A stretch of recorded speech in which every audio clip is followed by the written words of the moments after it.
Aloha, welcome to the Debrief from Hawaii News Now, where we break down the biggest issues facing the islands. I'm your host, Emily Cristobal, and today we are joined by State Senator Brandon Elefante and State Representative Rachel Lamos-Sao.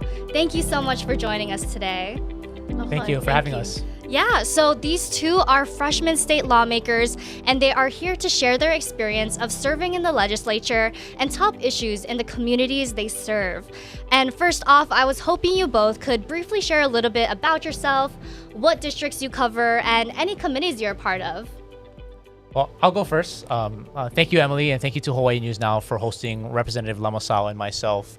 So I was born and raised in the Aiea Pro City area, grew up in that, went away for school, and chose to come back home and started off my career actually in banking and higher education and as a teacher. And I decided that I wanted to do more than be in the classroom. So that's when I chose to run for office, because I wanted to be part of the decision making at the table for the future of our economy and future state issues.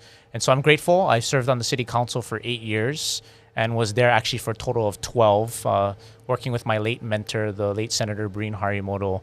So I'm really excited. We just got through our first legislative session, and I'm happy to be representing my hometown. Yes, and how about you, Representative? I'm Rochelle Lamos-Sao.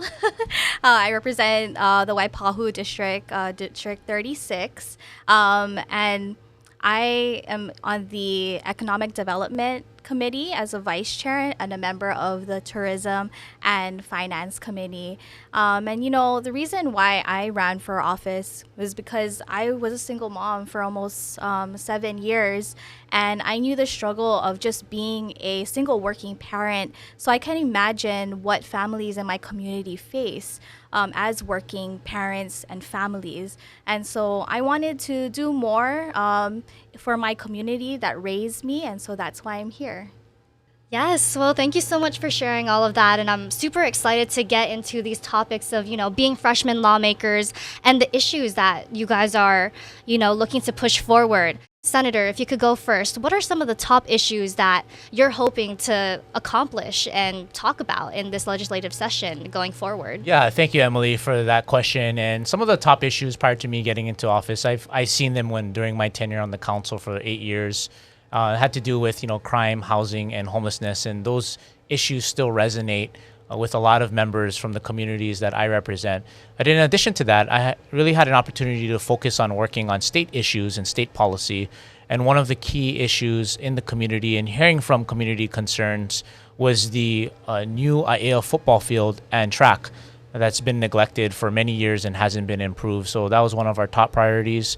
I'm pleased to announce that we're able to get $7 million for a new track and also field for the Aiea community. And so that's something that, in partnership with working with local leaders in the community and my colleagues in the state and house, we were able to get past this session. Yes, and Representative, anything that you'd like to add to that? Yeah, so for myself, as I mentioned, I was a working parent or single parent for so many years. And so one of the initiatives I really wanted to focus in on, and although we did increase our earned income tax credit last session, we looked at it again and decided, our families really need more disposable income so that they can provide for their families and purchase basic necessities for their homes. And so we did another increase this year, and we also expanded the food excise tax credit so that not just families, but everyone in Hawaii and those who make a certain amount of income have additional funds for necessities that they can provide for themselves and for their families. Yeah. And I wanted to go into those topics of housing, being able to afford living in Hawaii, and even like the money that you mentioned of income. It's been a phrase that we've tossed around a lot, priced out of paradise. What do you kind of say to the people of Hawaii of what you guys are doing at the legislature to, push forward these things to, keep people living in Hawaii, locals, Native Hawaiians, all of that? I think what Representative Lamos-Sao has touched upon some key critical issues and getting the folks really on the fringes and helping them out with families. We do hear that conversation. Housing always has come up through the many decades, whether it's at the city or state level. And a couple of things that we're able to do is on the eve of the opening of the Skyline, is transit-oriented development plans, or state has parcels and properties around the Skyline area that can produce more housing, that can address issues of homelessness. Also, we looked at teacher housing. We understand that teachers, there is a shortage of that, but also there's a need for really catering to teachers, and also just local families that want to come back home. I know there was a recent, Native Hawaiian conference in our ninth island, Las Vegas, and many of them, have chosen to go there, but part of that is because of the cost of living here, and it's a struggle. So hopefully a lot of the policies that we work on going forward can address that, whether it's through funding, whether it's through tax credits, whether it's through other issues of building, more housing to make it affordable. And Representative, is there anything that you wanted to say to that as well? So this past month, we just signed a bunch of bills. Our governor signed a bunch of bills on housing and of expanding affordable housing and access to that. So it has been a bill that increased our rental revolving fund. So that gives more access for families to be able to find, although not their first home, but at least a place to live and have shelter. We've also passed a bill that allow kupuna who are in the fringe of becoming homeless or at risk to have also means to have rent funding for themselves as well. So a bunch of those initiatives were passed a few weeks ago and signed into law. So we're excited to see what will happen. And yeah. This is kind of a tough question. When it comes to housing and income and, just like minimum wage, some would say that, some of the things that you're doing at the legislature is kind of reactive to what's been going on. What are some solutions? Are there any solutions to even being able to bring down the cost of housing, bring down the cost of groceries, any of that, to, provide some relief for the people of Hawaii? I think what Representative Lamasao has touched upon is really critical, in expanding the funding for rental housing. So that's one area. We can give also breaks to folks that want to build, more affordable housing. I've seen that during my time at the council, to expanding and looking at state-owned properties along the Skyline or just other areas where we can help all sectors, whether, for the moderate, low-income, working-class families, to our rental housing, to Hawaii Housing Finance Development Corporation, and what we build in Kaka'ako or even out in Kailailoa. So those are all critical needs, and we're doing our best not to be reactive, rather proactive for the long term. Just exactly what Senator Elefante said, working with developers and working with our private sector to see what type of needs they will need to build more affordable housing is very important. And as he mentioned earlier, building along the TOD will definitely help with some of that as well. And, I wanted to get more into that experience of being a freshman lawmaker. Did you have any expectations, or has your perceptions changed of the state legislature now that you are a lawmaker? And how does it kind of compare to your previous jobs that you've held? It's so different for me because I've been a staffer for many years. I've been a part of the legislature for 8 sessions, working with former area legislators and also for our now Lieutenant Governor Sylvia Luke. I was so used to being behind the scenes and now being a part of it and making decisions not only that impact our communities, but for the rest of the state. That is a lot of pressure, but I'm excited for what is to come, and I'm excited for the future's generation too. Yeah, and Senator, what has that experience been like for you? What's been interesting and exciting all at the same time, I would say it's very chaotic in the first 4 months. It's very fast paced. You're reading through thousands of bills. We're at the city council, we take our time. You're lucky if you get over 100 bills in 1 year. At the legislature, you get over 3,000. And it's really diving into that and reading all the bills, resolutions.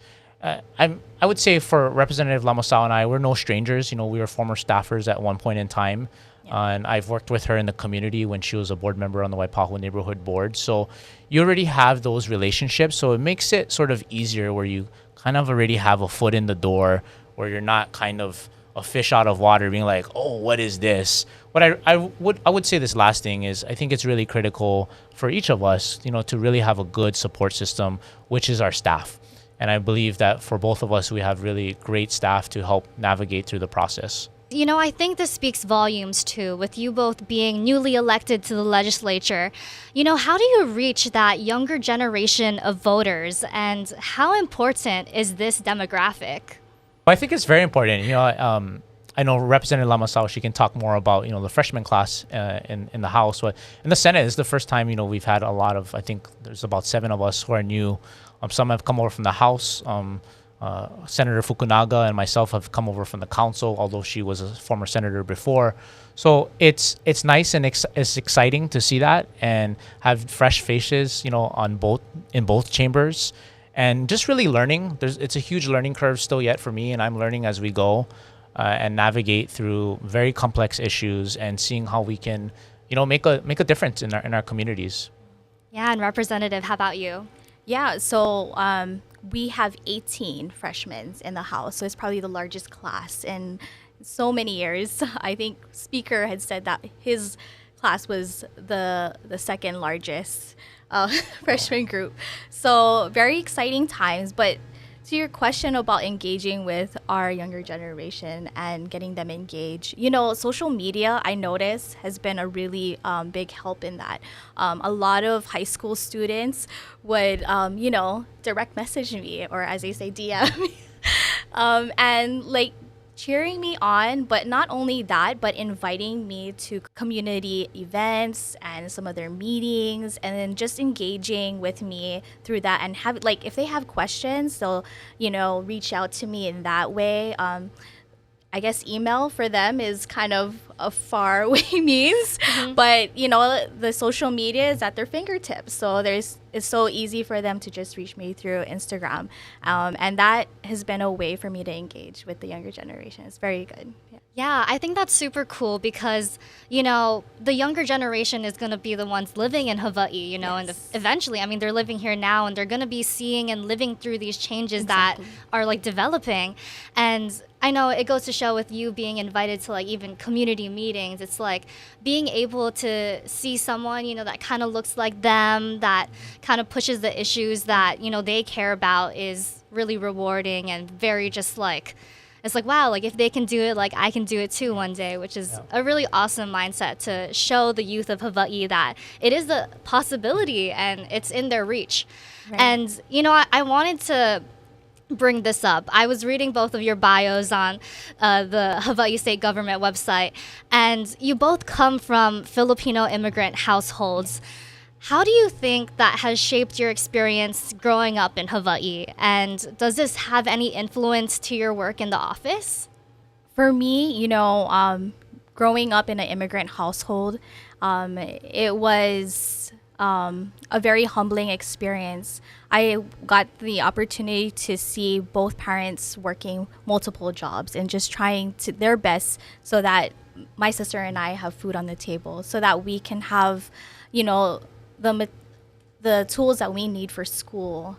And so, but it still is part of our community today, where that, it takes a family, or it takes a village to really raise a child. And that was my experience growing up in a Filipino household. And so I carry that with me because I believe that it really does take a village to raise our next generation. It's not just one person. So I always engage with everyone to make sure that the needs of our children are met. And, we're not lacking in that, and just continuously striving to make sure that the community, especially in Waipahu, have that foundation. Yes, and Senator, how about you? Yeah, it has helped tremendously and shaped the context of my background and growing up. I would say, yes, I'm an Asian American, but more specifically, I'm a Filipino, Vietnamese, Asian American. And I'm just truly grateful for, my mother, single mom.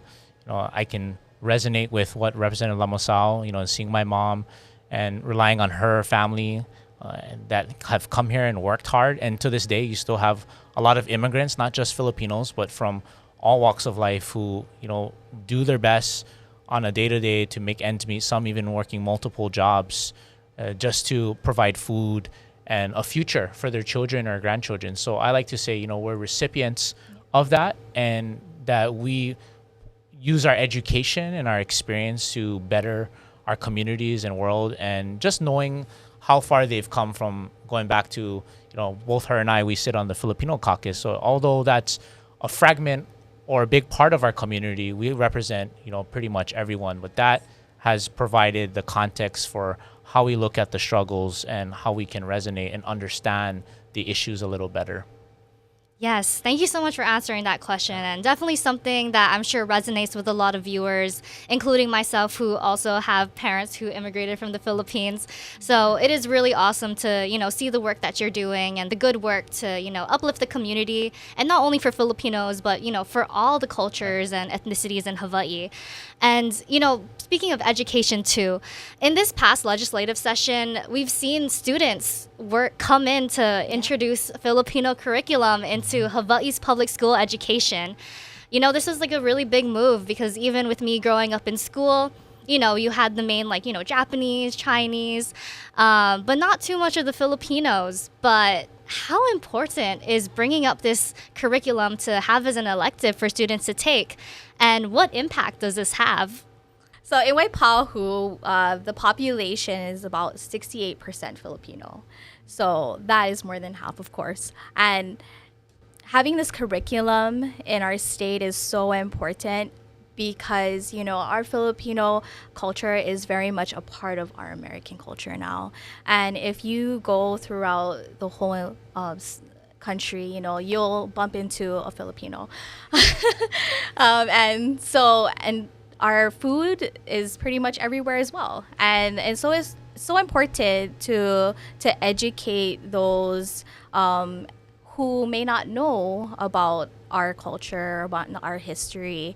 And so, and especially at plantation times, right? Learning about how our Filipinos, or the Sakata, is really established our communities here is so important to understand. And so it doesn't get lost. It's what it really is about. I agree. And it's the importance of, knowing where you came from, knowing what role they had in the community of, coming to Hawaii as immigrants, and seeing how that weaves in with Native Hawaiians and the other immigrant cultures that did come here too. And Senator, is there anything that you wanted to add to that conversation as well? Well, just briefly, I think Rep. Lamasal summed it up really well. And, not just only our Filipino culture, but really all our cultures that we have here, to have it as part of our curriculum.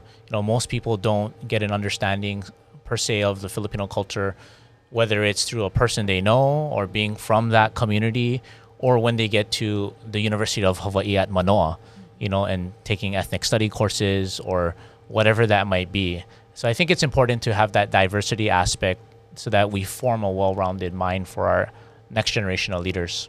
I also wanted to touch on, the city's rail system. It's opening, and the Skyline goes through each of your districts. While it's not a state operation, how do you feel about the project finally opening? Representative, if you could go first. I know there's a lot of excitement in my community because of their dependence on public transportation. So I am just happy that although it's not the complete project, at least we get to finally use a segment that will be very beneficial to my community. And how will it affect your community? Oh, it's an exciting time. We're really, truly at a pivotal moment in our Hawaii history, where rail Skyline is really a game changer for communities. We talked about housing, we talked about economic development, and just so much potential. The state does have a nexus with it, because the state did help with funding the rail. And without the state's help and kokua, we wouldn't be here where we are today, for getting a big portion and also state lands around it. So it really will move people. It's really about our future. As freshman lawmakers, we're not just looking for today, we're looking for tomorrow and the days beyond, on how that could impact many people with having a great alternative to not getting in your vehicle driving to where you need to go. Yeah, and Representative Lamosal, one of the rail stations stops near that Times in Waipahu. We've reported that that grocery store is set to close down and be replaced with an affordable housing complex. And there's also talk of, the Don Quixote in the area also closing down eventually. What do you say to residents who live in the area and who may be worried they won't have access to nearby grocery stores? For that, I think it's such an opportune time to really rethink what could potentially be there. And I know with the proposed affordable housing that's set to be on the Kamehameha schools or Times property, that I know they are looking at retail space, so mixed use. So, although in the meantime we might not have, but I think the conversations is still given opportunity to rethink what we really need in those areas. We still have other places like the festival marketplace. We still have nearby grocery stores, although it may be a drive or a public transportation ways away. But I think it's just now an opportunity for us to rethink how we look at these areas and what we really want there. Yeah. Yeah, thank you for addressing that and what we were talking about earlier, like the need for affordable housing in Hawaii. So seeing how to weave both in and like finding that balance. Even in like Aiea, the Halava station, like Aloha Stadium areas, there's a lot of development being planned. And I guess my question for you both is, how do you kind of keep that essence of the community that's there when there's so much development being planned? Senator, if you could go first. Yeah, so I've been involved for the last decade in the early conversations of parting and putting together some of those plans for the Halava station and the Kala'ao station and Aiea Pro Ridge station. And it's important to engage the community in every step of the way so that a lot of the community's concerns are incorporated in the plans. Yet we know that change is coming, especially a lot of the properties, although not in my area and my colleague Senator Wakai's area, on the Makai side of Kamehameha Highway in the Aiea area, where we have Pro Ridge, we have Kamehameha Schools that owns lands, very few parcels that state owns. But I think with Aloha Stadium, that's a really critical piece for some big mixed-use development. And I'm hopeful that we'll get something good to develop that will really transform, but still not lose sight of the history and context of those neighborhoods and not truly displace people, and that people can still want to live there if they choose to. And Representative, how about you? How do you see this development going on and, keeping that community aspect as well? Yeah, exactly what Senator Alfonte mentioned. Keeping the community members engaged in every step of the process is so important because we have a very vocal kupuna community in Waipahu. And it's not because we don't want development. It's because we love our community so much. We grew up there. And so we want our developers to really put themselves in our shoes and put themselves in a position of a community member to really rethink what the needs of our community really is. And so that's why it's so important to stay engaged with community groups and community members throughout the process.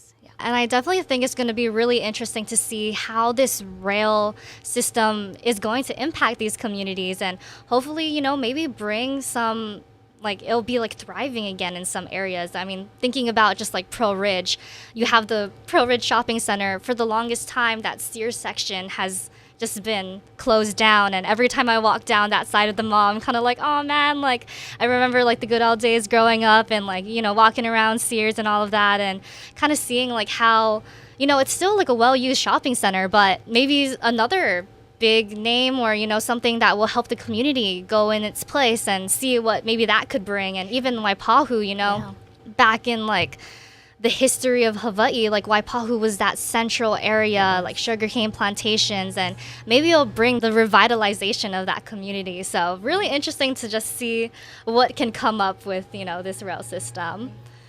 And, I wanted to go into, for any young person looking to run for state office one day, what advice do you have for them? I would say there are a couple of things. First is you have to find out what is your why. Like, why do you want to serve? And is your why big enough that you want to? The two W's, address your why and your want. During that time when I was first thinking about public office, I, got involved in the same similar fashion that Rep. Lamasao got involved. And here's a true story. I reached out to Barack Obama was coming on scene. And, he was someone from Hawaii, and he was on social media. And Rep. Lamasao talked about that. And that was one of the first engagements I had was, seeing him and reaching out through his Twitter account. And, when he became, president of the United States, it was truly remarkable, that someone from Hawaii could do it. And anyone can, whether it's on a neighborhood board or in local elective office at your city council, whatever it may be. I think if your why is big enough and you want to serve and make an impact, hey, go for it, because there's a lot of potential for you to make a huge impact, like how we've seen with this freshman class. A lot of great ideas out there, and it's really about the future. The decisions we make today will have an impact for our generation and future generations. And what's some advice that you have, Representative? Well, I really like Senator Alapache's message, but just to add on to that, be as genuine as much as possible.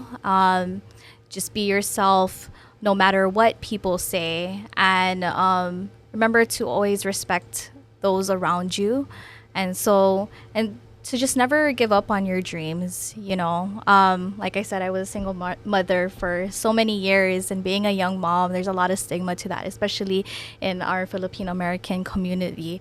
And so, but I fought through that, and I want to share that same glory with everyone, because for me, being a state legislature is not being about just being successful, but it's also about raising up our communities as well. Yeah. Finally, what are you both most looking forward to in accomplishing in your role as lawmakers, and what kind of positive change do you hope to see? Representative, if you could go first.